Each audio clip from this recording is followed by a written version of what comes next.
Ladies and gentlemen, boys and girls, season 4.79 out of the new season is here, and we have been talking about Lucy since the release because she's the new hype, she's the new. We all know that as much. But along with Lucy came a massive overhaul of the entire cast. We're talking about buffs, nerfs, system mechanics changes. It feels like an entirely different game. And because there's so much nuance to discussion of, hey, has this character gotten stronger? Has this character gotten weaker? I've decided to make a new series called Nerf or Nothing. In this series, I'll be going through every single character in season 4.7, discuss how their buffs or nerfs or all the system mechanics affected them, and ultimately make a prediction as to how strong I feel as though they're going to be in this upcoming season. And of course, for episode 1, we need to talk about my boy, my poor sweet summer boy, Nagoriyuki, everybody. Now, if you're just looking for the TLDR version, he's worse. Matchups, they all got buffed and he got nerfed. Wild Assault, Sag, it got shot. The Stagger changes, ouch. He doesn't do as much damage. Everyone else does more damage. It is a sad life for us. But that does not tell the complete story. So without further ado, let's get into it. So first, I would like to discuss how Nago felt in season 4. At the start of season 4, we saw changes to his H normals, where now he can no longer cancel his H normals into any of his special moves. In order to compensate for this, they made his H normals bigger, do much more chip damage, do much more damage on hits, but ultimately the character changed in a lot of ways. Now, all was not doom and gloom. However, he did have Wild Assault, right? In fact, he had Wild Assault into RC, which was a very strong tool to allow him to like kind of offset the fact that, oh, sometimes I have really high blood, but I have this move that like goes through projectiles. It's really good, and I can RC in order to get in essentially for free. But it did cost net 100-ish meter, you know, half burst, half meter, but you know, it was basically free. But in season 4, Nago did notably struggle against a lot of zoners and a lot of very fast characters that were both able to keep him away at a very uncomfortable distance,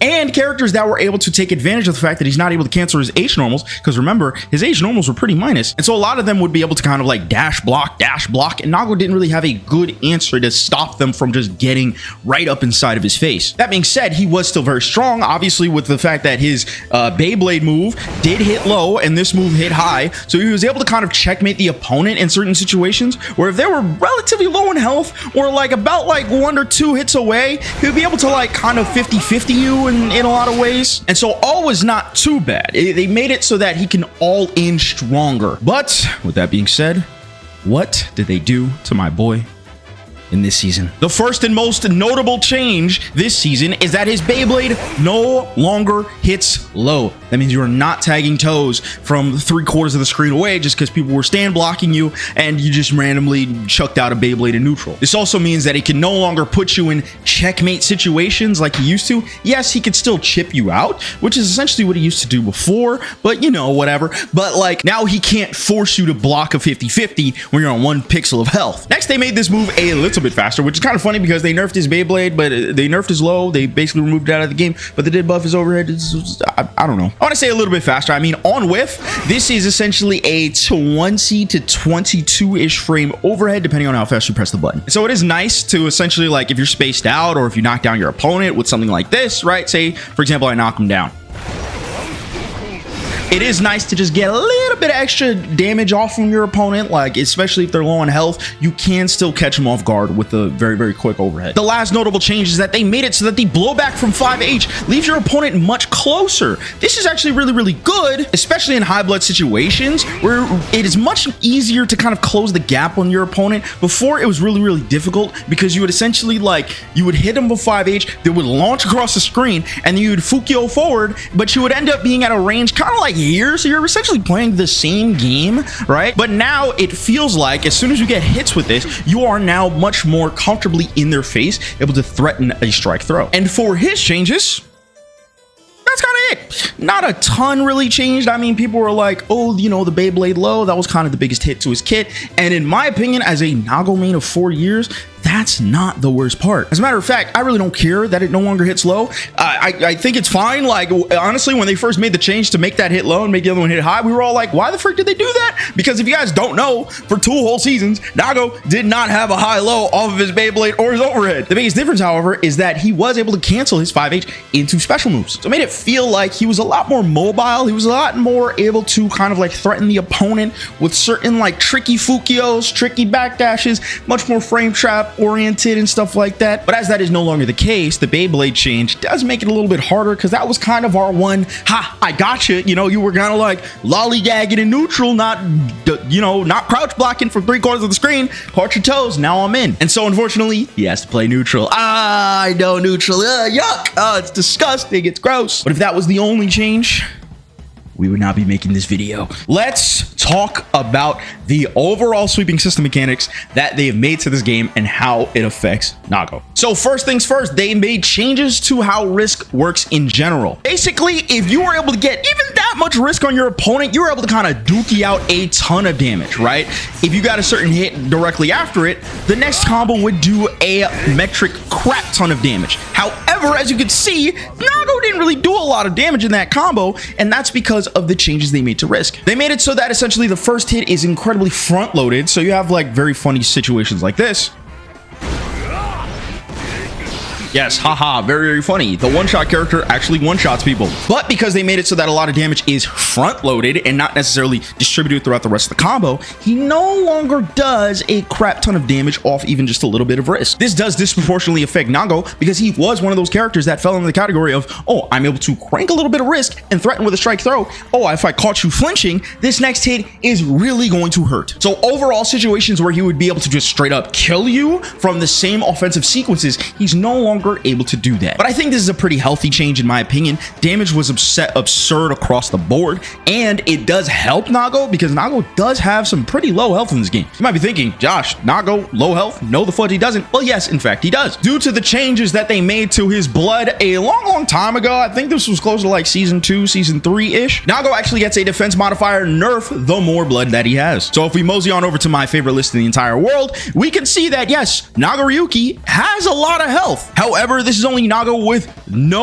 like blood at all. As we could scroll down the list, if he has 1 bar, then he's closer to some of the more average characters, and if he has 2 bars, he's actually one of the weakest characters in the game, losing to Chip Zanoof. And so in situations where you're at pretty high blood and you get hits, it's really gonna hurt. So these risk changes are pretty nice in the opposite sense, where Nago no longer super duper explodes. He only just kind of explodes, which is pretty good. But unfortunately, we had to shoot White Wild Assault. Now, mind you, I'm not mad, because they did also have to shoot Red Wild Assault, which is also equally, in fact, more so cringe, but it does hurt. If you guys don't know what I'm talking about, Nagoriyuki, his White Wild Assault, this move was integral to his kit. What he used to be able to do is that he used to be able to Wild Assault and then RC out of the Wild Assault in order to either confirm into a combo, which allows him to get his blood gauge back, or if your opponent blocks it, he's finally in at no cost of blood gauge to his own. He only just spent resources, and then he's able to threaten with a strike throw mix-up. But unfortunately, that is no longer the case. Even on hit or on block, you can no longer RC cancel Wild Assault. As you can see, I am matching it. I'm gonna turn my inputs on. I hate turning my inputs on, but as you can see, I am matching it. Even on hit or on block, you can no longer confirm. So if you even get hit with Wild Assault, or even if your opponent blocks it, he is no longer able to get the same situations that he needed before. In my opinion, this disproportionately affects Nago, even more so than Golewis, more so than freaking what the frick, Bedman. And honestly, are they the only 3 characters that have it? I think so. I'm not gonna fact check that, but I think they are the only 3 characters that have it. The reason being is that Nago uses resources to move. The other characters at least have a dash, you know what I mean? Like Bedman is basically half zoner, and Golewis, he has a dash, and also he has a gun. He has a lot of things that doesn't require resources. Yes, I mean they do require resources, but the resources don't kill him if you mismanage it. And so situations where Nago is very, very high on blood and you really don't want to be using your Fukios like that, not being able to just kind of like clip your opponent with White Wild Assault. Now, mind you, he still can, but not being able to convert that into like your Far Slash Rekka in order to bring your blood gauge down really affects his gameplay a lot. Did it have to happen? I understand why. I just think that it hurts Nago more than it does any of the other characters with White Wild Assault. Next, let's talk about the YRC changes. If you guys do not know, YRC now pushes your opponent far back. You are still -10, but the pushback is what is the important part here. Nago was one of the characters that did disproportionately benefit from being this close to the opponent with +10 guard crush. If he YRC'd you, you are now put in a 50-50 strike throw situation. And so yes, that situation of Nago did get nerfed. However, I am way more fine with that because other characters also was able to do it. Soul was able to do it. Happy Chaos was able to do it. Oh my gosh, it was so degenerate. Imagine like putting your opponent in block stun and all of a sudden they're like, halt, now you're in a mix-up. So guess for your life, buddy. But yes, it does affect Nago, but it's kind of a net neutral because, you know, characters can't do it to him and he can't do it to other characters. So it's fine. But this next change is the final nail in the coffin. The next universal change that they made to all characters across the board is that Stagger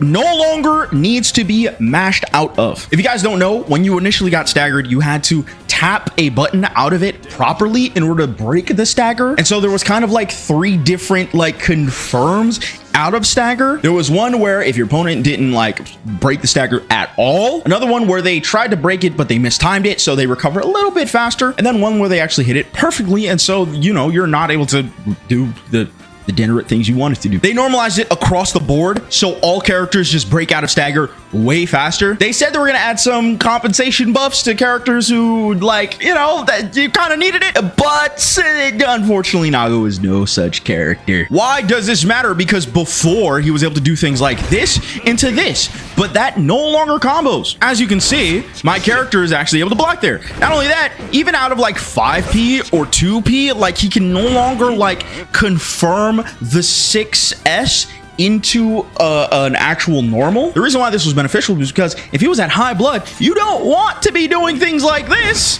right? You don't want to, right? Like he does have a frame trap into that, but you don't want to be using it all the time. Now I understand, oh, but he can actually do command grab, right? Like I get it, right? This is the idea, is that he is able to do command grab out of it. But as you saw, at certain distances, if you're doing a late confirm into command grab, it is not going to work because the push forward only applies if you actually buffer into the command grab. And so if you're just trying to react to the fact that you hit them with 6k, because guess what? Command grab on whiff, you're gonna die, buddy. You're gonna die. Then it's going to be significantly harder unless you are really point blank in your opponent's face, able to like react to the fact they got hit and then command grab them with it. And so now 6H is no longer a pressure tool as effective as it used to be because now he's no longer able to confirm 6H into some like pretty devastating hits like he used to on just regular hit. To play devil's advocate here, yes, on counter hit he is still able to get all the things that he used to be able to get, but if you had a counter hit 6H on your or 6K on your opponent anyway, yeah, they probably should die. It makes situations like these where he was actually able to take advantage of his high blood, right? Do something like this and link it into close slash. Just so you guys know, the timing to break out of it was if you were even slightly late, then he was able to link into close slash. So you had to always be able to beat it perfectly or like break out of the stagger perfectly. But now it's no longer the case. So like essentially, yeah, I know it was a fake combo, but it really is rough for his overall game plan. And the biggest, I think I said the last one was the biggest nail in the coffin, but this biggest nail in the coffin is that his matchups all got worse for him. Characters that were effective at keeping him away or getting in on him very quickly, a lot of them got changed for the better. Now, yes, I will say Johnny getting shot is woohoo, it's a win. Oh yeah, it's a dubski. Same thing for Potemkin. Potemkin getting shot, woohoo, it is a win. It is a dubski. These characters are no longer that big of a deal. However, Dizzy, she got buffed. She wasn't super great at dealing with Nago, but the fact that she got buffed makes her way better at dealing with Nago. Faust didn't necessarily get buffed too much, but the nerfs to Nago's kit makes it so that it's much harder to kind of get in on Faust. You really need to chuck out some wild assaults,